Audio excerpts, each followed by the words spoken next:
Alright everybody, we're talking about solving by taking the square root. So you can solve equations by taking the square root as long as there's not 2 times where r appears, as long as it just like has r squared or something like that, then we're okay. We wouldn't be able to solve like 9r squared plus 3r equals 81. This is not able to solve by taking the square root. We have to use other methods for that. But if I don't have a second r term in there, we're good. So I just have to get r by itself. So this one, divide by 9. We got r squared equals 9, because 81 divided by 9 is 9. To get rid of a squared, we square root. It means find what times itself equals that number. So the square root of a square is just the original number, because that literally means something times itself. And you're finding what times itself is that number. So this just changes to r. Square root of 9, that's what times itself is 9. Well, 3. But also, negative 3. There's 2 negatives multiplied to a positive, so negative 3 times negative 3 would equal 9. 3 times 3 would equal 9. And you have 2 answers, which is sweet. So I'm going to do a couple more problems. I'm going to do a little harder one, this guy. So this is a 2-stepper, actually 3 steps if you count the square root. I'm going to minus 5 first. Can't divide the 4 first, you want to do the outside in. So we end up with 4k squared equals 64. Then, next step, still get k squared by itself. You want the squared term by itself. So divide 4, divide 4.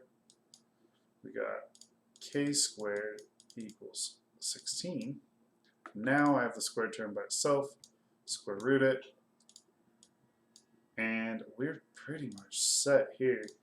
Now I can just go, okay, k is 4. Also, negative 4 times negative 4 is 16, so, or negative 4.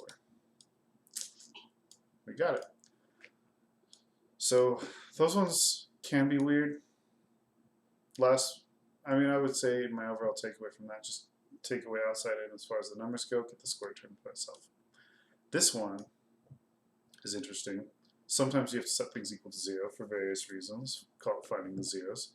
But we still can solve for x, and our goal is still to get the squared term by itself.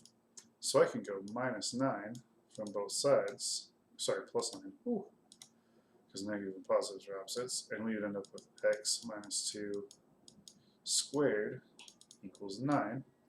Well, I actually have the squared term by itself, because the parentheses mean this is a package deal, so it's this thing squared.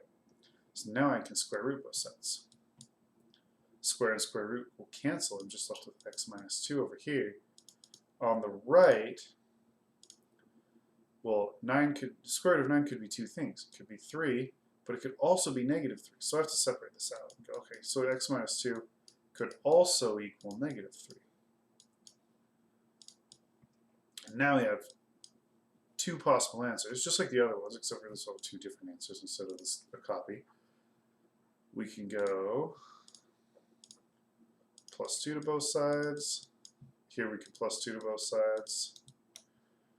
And we would end up with x is 5 over here, because 3 plus 2 is 5, the 2's cancel. Here we would end up with a negative 1, because negative 3 plus 2 is negative 1. And we have done solving by taking the square root. And we even did the tricky kind. So congrats. You guys are awesome.